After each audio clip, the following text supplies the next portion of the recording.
आज हम कुछ ऐसा डिस्कस करने जा रहे हैं जो आजकल सोशल मीडिया पे बहुत ज़्यादा पॉपुलर हो रहा है और हाल ही में एक मामला हम लोगों के सामने आया है।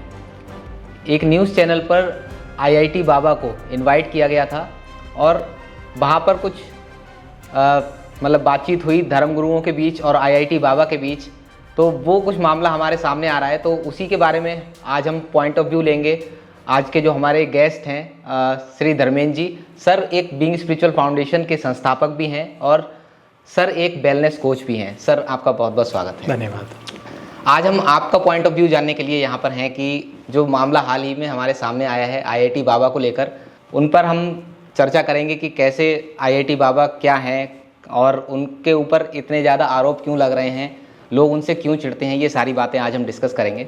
तो सर सबसे पहले तो इस मुद्दे पर हम जाते हैं कि जब इंटरव्यू बहुत अच्छा चल रहा था, सारी चीज़ें नॉर्मल चल रही थी, डिबेट चल रही थी, तो अचानक से जो नॉन इनवाइटीज़ हैं या धर्मगुरु जो हैं वो अचानक से शो में आ गए और उन्होंने उनसे वार्तालाप करना शुरू कर दिया, सवाल पूछने शुरू कर दिए।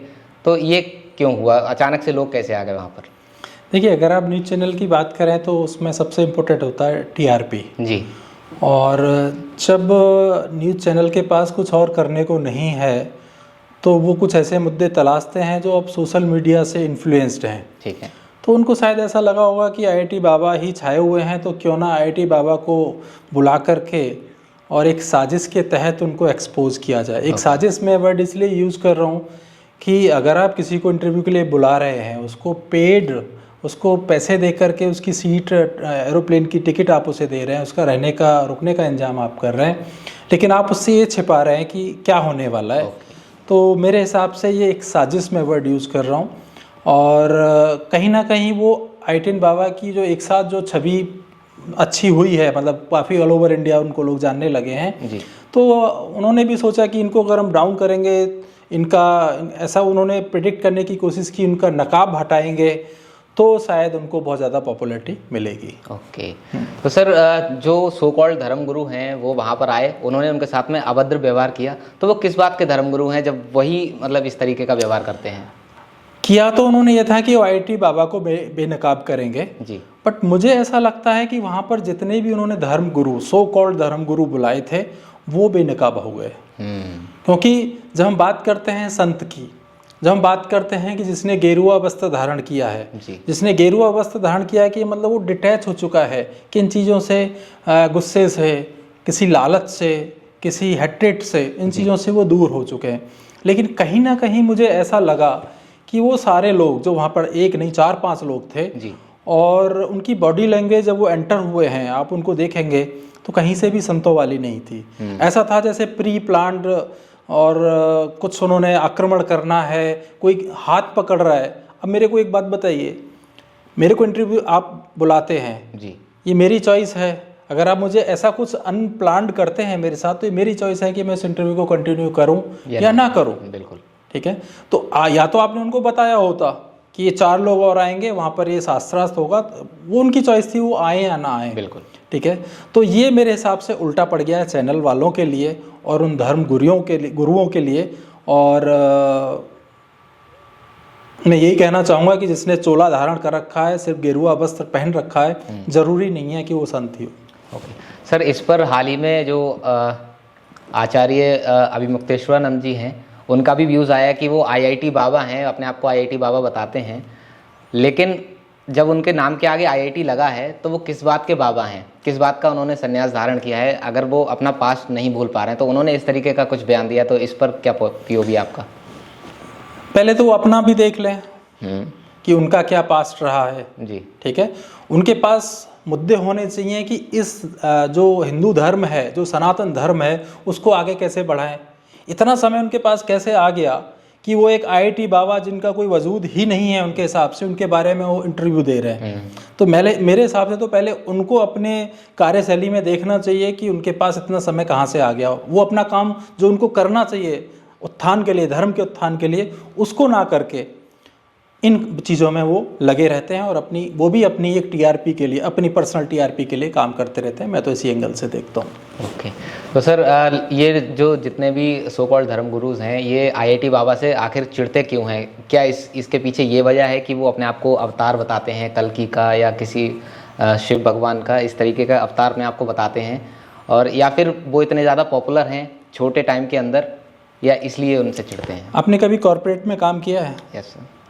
कॉर्पोरेट में क्या होता है कि जितना आप काम करते हैं उससे ज़्यादा राजनीति भी होती है। बिल्कुल होती है। जब आप कोई काम कर रहे होते हैं और आपका कोई बगल में ही कोई सहकर्मी आ जाता है और आपको लगता है ये मेरे से ज़्यादा काबिल है, तो कहीं ना कहीं ईर्ष्या, और उसको कैसे हम उसकी लेग पुलिंग करें, कैसे उसका काम का श्रेय हम लें, या उसको कैसे इस ऑर्गेनाइजेशन से बाहर का रास्ता दिखाएं, ऐसा ही मुझे लगता है कि धर्म गुरुओं में ऐसा एक डर बैठा हुआ है कि अगर जिन्होंने गेरुए वस्त्र नहीं पहने हैं और जो पढ़ा लिखा अगर बाबा की कैटेगरी में आने लगा तो उन बाबाओं का क्या होगा जिन्होंने कहीं से पढ़ाई नहीं करी है, और सिर्फ ठीक है कुछ की साधना अच्छी हो सकती है, मैं हर संत के लिए हर गुरु के लिए बात नहीं कह रहा हूँ, बट सो कॉल्ड जिनके पास और कोई काम नहीं है पूरे दिन, इन जो 4-5 वहाँ पर लोग थे, मैं उनका नाम भी नहीं जानता, बट पिछले कई महीनों से मैं वो देख रहा हूँ कि वो काफ़ी लोगों को, उनका काम ही यह है कि जो भी वहाँ पर आएगा उनकी वो टांग खिंचाई करते रहते हैं, और कहीं ना कहीं जो हीलिंग को प्रैक्टिसेस को लेके काम कर रहे हैं, जो लोगों को ठीक करने का काम कर रहे हैं, उनको एक तरीके से डाउन करने का काम वो करते हैं। ओके। तो मतलब एक तरीके से अगर हम कहें तो उनका करियर खतरे में आ गया। मेरे हिसाब से उनका अपना करियर खतरे में है, इसलिए वो उनसे चिढ़ते हैं। ओके। तो सर एक गेस्ट को बंद कर लेना, ना जाने देना अपने स्टूडियो से बाहर, तो ये मुझे ऐसा लगा कि ये कोई नई बात नहीं है। महाभारत काल में, पांडव युग में भी ऐसा हुआ था। जब महाभारत और उसमें युद्ध हो रहा था पांडव और कौरवों में, तो जो अर्जुन के जो पुत्र थे अभिमन्यु, उनको मारने के लिए 16-17 कुछ तो भी बड़े बड़े योद्धा, उन्होंने एक चक्रव्यूह रचा था। बिल्कुल। तब जाके वो उसको मार पाए थे। ठीक वैसे ही प्लानिंग यहाँ पर चैनल ने कुछ कौरव महारथी, जिनको हम धर्म गुरु कह रहे हैं, जिन्होंने गेरुआ रंग के वस्त्र पहने थे, उनको बुला करके उस निहत्थे IIT अभय सिंह पर वो सारी चीज़ें यूज़ करना चाहा। तो ये कोई नया नहीं है, एक तरीके से मैं इसको साजिश कहूँगा, इसको वही कुरुक्षेत्र का चक्रव्यूह कहूँगा जो एक न्यूज़ चैनल ने रचाया। ओके सर, ऐसा ही ओशो के टाइम पर भी हुआ। लोग ओशो से भी कंपेयर करते हैं IIT बाबा को। ओशो ने भी जो सो कॉल्ड धर्मगुरु हैं उनको एक्सपोज करने का काम किया था। वो जो रियलिटी बताते थे उससे धर्मगुरु चिढ़ा करते थे। तो शायद ऐसा ही मेरे ख्याल से अब हो रहा है, क्योंकि IIT बाबा जो हैं वो साइंस की बातें करते हैं, प्रैक्टिकल बातें करते हैं, और जो धर्मगुरु हैं वो लोगों को डरा करके, भगवान के नाम का डर दिखा करके इस तरीके की चीज़ें कर रहे हैं। देखो, जो धर्मगुरु हैं वो हमेशा शास्त्र की बात करेंगे। ठीक है। वो कहेंगे हमने ये पढ़ा है, फलाने शास्त्र में ये लिखा है, जो शास्त्र में लिखा है वही मानो। लेकिन जो स्पिरिचुअल व्यक्ति होगा, जैसे आपने नाम लिया ओशो का, ठीक है, ओशो एक स्पिरिचुअल व्यक्ति थे। स्पिरिचुअल यानी कि उन्होंने अपना अध्ययन किया है। अभी तक जितने भी सो कॉल्ड धर्मगुरु मैं देखता हूँ, उनको नहीं पता है कि स्पिरिचुअलिटी व्यक्ति अलग होता है और रिलीजियस व्यक्ति अलग होता है। जो वो गेरुआ वस्त्रधारी हैं वो स्पिरिचुअल व्यक्ति नहीं है, वो रिलीजियस व्यक्ति हैं। उनके इंटेंशन अच्छे हो सकते हैं, मैं उसको नकार नहीं रहा हूँ, बट स्पिरिचुअल व्यक्ति यानी कि जो आत्मा की बात करेगा, वो किसी ग्रंथ की बात नहीं करेगा। ठीक है। तो जब इस तरह के लोग आते हैं, लाइक ओशो और कुछ और भी ऐसे आज की डेट में लोग हैं जो कि गेरुआ वस्त्र में बात नहीं दिखेंगे नहीं आपको, लेकिन उनका आध्यात्मिक जो चेतना है, अपनी जो चेतना का जो स्तर है वो काफ़ी ऊंचा है, और वो अध्ययन करते हैं अपना स्पिरिचुअलिटी, उनको कह सकते हैं कि वाकई में वो आध्यात्मिक पुरुष हैं, और उसी हिसाब से वो उत्तर देते हैं। और आध्यात्मिकता में जब हम जाते हैं तो बहुत सारी चीज़ें क्लियर होती हैं। तो जो रिलीजियस ये लोग हैं, इनको डर लगता है कि जो भगवान का डर दिखा करके बाकी जो भक्तों को जो हम अपने चरणों में लेकर आते हैं, उनसे जो कराते हैं, वो हमारी दुकान ना बंद हो जाए। तो इस तरह के लोग जब भी आएंगे तो लोगों को डराया जाएगा कि आप जो है आध्यात्मिक नहीं हो, आप ये नहीं हो, वो नहीं हो।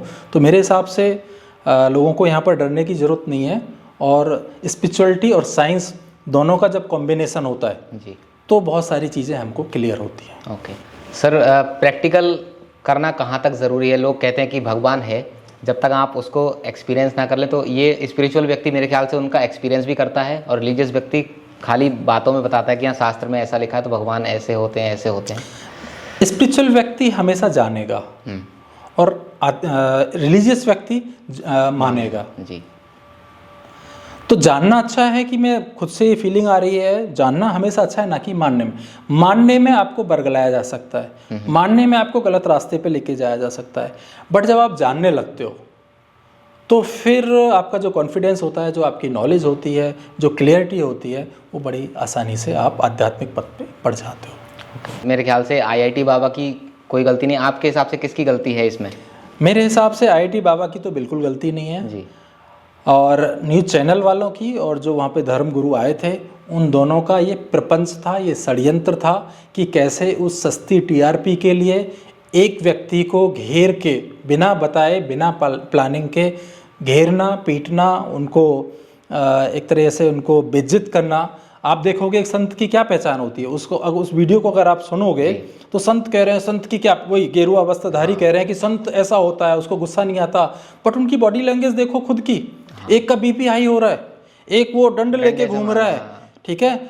आप मुझे बताइए शुरुआत किसने की? अगर आप को पुलिस की जरा भी जानकारी, जो उनके नियम है, तो पुलिस हमेशा देखती कि शुरुआत किसने की। बिल्कुल। वो व्यक्ति कह रहा है कि मुझे इन लोगों से बात नहीं करनी है, और वो जा रहा है, एक व्यक्ति उसका हाथ पकड़ रहा है, तो शुरुआत किसने की? जिसने हाथ पकड़ा। जो चाय फेंकी या गिरी वो एक रिएक्शन था, सोची समझी साजिश नहीं थी। लेकिन जिसने पकड़ा उसने इंटेंशनली पकड़ा। तो इसमें दोषी आईआईटी बाबा नहीं है, इसमें दोषी या तो वो लोग हैं या जिसने इस पूरे प्लेटफॉर्म को तैयार किया सस्ती टीआरपी के लिए, वो दोषी है। अगर मेरा मैसेज कहीं जाता है आपके चैनल के माध्यम से, तो आपके चैनल के माध्यम से मैं यही गुजारिश करना चाहूँगा प्रशासन से, सरकार से, कि इस मामले में निष्पक्ष जांच करे और उसके हिसाब से कार्रवाई करे। Sir, one last question. ये लोग जो हैं वो आईआईटी बाबा को मेंटल घोषित करने में लगे हुए हैं, मेंटल बताते हैं उनके बोलने के तरीके से। आपको क्या लगता है, क्या वो सच में मेंटल हैं? देखिए, जो भी इस जगत में जीवित है जी, वो परमात्मा तो नहीं हो सकता। परमात्मा के कुछ गुण हो सकते हैं, कुछ दुर्गुण हो सकते हैं। तो मेरे हिसाब से तो अभय सिंह भी उस पथ पर हैं कि वो अपने अंदर सुधार करने की कोशिश कर रहे हैं और उस आगे बढ़ने की कोशिश कर रहे हैं। ऐसा कहना है कि उनके अंदर कमियां नहीं होगी तो ये तो गलत होगा। डेफिनेटली कमियां हो सकती हैं, और मुझे जो लगता है उनके अंदर कमी, कि उनका जो बचपन में जो ट्रॉमा से जिस गुजरे हैं, उनके फादर ने उनके साथ या उनकी मदर के साथ जो भी गलत व्यवहार किए हैं, उनको उसे माफ़ करने की ज़रूरत है, उसको भूलने की ज़रूरत है। क्योंकि अगर वो वहाँ पर चिपके रहेंगे उस ट्रॉमा के साथ, तो बार बार वही फीलिंग उनको आती रहेंगी और वही उसी जोन में वो जाते रहेंगे। तो मेरे हिसाब से अगर मेरी कभी मुलाकात उनसे होती है तो मैं तो कुछ उनको मेडिटेशन, कुछ टेक्निक, एनएलपी टेक्निक उनको सजेस्ट करूंगा कि आप इन टेक्निक को करके कैसे भी अपने पास्ट को रिपेयर कर लीजिए। अगर आपके पास्ट में बेड़ियाँ पड़ी हुई हैं तो आप बहुत आगे तक नहीं जा सकते। तो मुझे जो समझ में आया कि उनको बस इतना ही है कि पास्ट उनको कैसे रिपेयर करना है और कैसे फिर आगे बढ़ना है, उस पर उनको काम करना चाहिए, जिससे कि आध्यात्मिक पथ पर जिस पर वो आगे बढ़ रहे हैं, जो उनका पर्पज है, वो पूरा हो सके। अगर हम आपकी लैंग्वेज में कहें, मतलब उनकी जो इमोशनल एनर्जी है वो ब्लॉक है कहीं ना कहीं। उनके जो 3 ऊपर के जो चक्र हैं वो अच्छे हैं, जो हार्ट चक्र और उससे नीचे के जो चक्रास हैं वो कहीं ना कहीं स्टक्ड हैं और अभी उन पर काम करने की ज़रूरत है। जैसे कि जब आप बात करते हैं कि फादर का नाम लेते ही उनके अंदर भाव चेंज हो जाते हैं, वो उसी जोन में पहुंच जाते हैं, यानी कि उनका जो हार्ट चक्र है वो कहीं ना कहीं अभी खुला नहीं है। अदरवाइज़ एक समय हो गया, अब उनको माफ़ कर देना, क्योंकि आपकी मदर के साथ क्या हुआ, आपके फादर ने किया, वो उन दोनों के आपस के कार्मिक अकाउंट हैं जी। आप कल्प्रिट नहीं हो उसके लिए, आपको उसके लिए सौरव रखने की, दुख रखने की ज़रूरत नहीं है। आपको माफ़ कर देना चाहिए अपने फादर को और भी फैमिली मेम्बर्स को जिन्होंने आपके साथ गलत किया। अदरवाइज़ तो फिर फ़ायदा क्या हुआ संत में और या एक स्पिरिचुअल व्यक्ति में, तो थोड़ा सा भी उनको काम करने की ज़रूरत है। ठीक है सर, अगर कोई और भी व्यक्ति है जो इसी तरीके से जोन में है या एनर्जी में फंसा हुआ है, तो आपकी संस्था इस पर कैसे वर्क करती है और कैसे हेल्प कर सकती है? देखिए, एक होता है आध्यात्मिक नॉलेज होना, ठीक है, एक कुछ टेक्निक्स होती हैं, स्पेशल टेक्निक्स होती हैं कि आप कैसे पास्ट की पेनफुल मेमोरीज को दूर कर सकें। अक्सर क्या होता है कि हमारे साथ ये गलत हुआ और हम जोन में चले जाते हैं, बट जो हमारे साथ गलत हुआ उसके कारण हम आगे भी तो पहुंचते हैं। कुछ ना कुछ उसमें पॉजिटिव होता है। अगर इनके साथ, अभय सिंह के साथ, आईआईटी बाबा के साथ ये गलत ना होता तो शायद ये आईआईटी क्रैक नहीं कर पाते। शायद ये इस आध्यात्मिक जो पथ है इस पर आगे नहीं बढ़ पाते।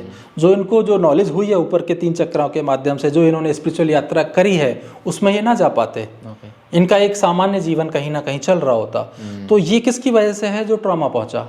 तो अगर यहाँ पर हम उस ट्रॉमे को ये देख लें कि हाँ मुझे इससे ये फायदा हुआ, ये सीखने को मिला, और उनके जो मदर फादर हैं उनके कार्मिक अकाउंट पूरे हुए जी, ठीक है, तो ये आगे बढ़ सकते हैं। इसके लिए बहुत सारी टेक्निक होती हैं, जैसे कि एक होती है न्यूरो लिंग्विस्टिक प्रोग्रामिंग। उसमें हम पास्ट लाइफ की मेमोरीज को, पास्ट लाइफ के ट्रॉमास को एकदम क्लियर कर देते हैं, और आदमी ये रहता है कि मेरा पास्ट बहुत अच्छा था। जब आप पास्ट से क्लियर हो जाते हैं तो आप आगे बढ़ पाते हैं। ओके सर, आपका बहुत बहुत धन्यवाद, आपने अपना समय दिया और अपना पॉइंट ऑफ व्यू शेयर किया अभय सिंह पर, और बताया कि हाँ ये मतलब चीज़ें गलत हैं, इस तरीके की चीज़ें हमें नहीं करनी चाहिए और समझना चाहिए कि रियलिटी क्या है और फेकनेस क्या है। आपसे ये भी रिक्वेस्ट करूंगा कि आप चाहें तो हमारा संस्था का नंबर दे दीजिए। अगर कोई ऐसी समस्या से पर्सनली गुजर रहा है तो हमारी संस्था से वो संपर्क कर सकता है। बिल्कुल, मैं डिस्क्रिप्शन में इसका लिंक वगैरह जो भी है दे दूंगा। सर आपका बहुत बहुत धन्यवाद।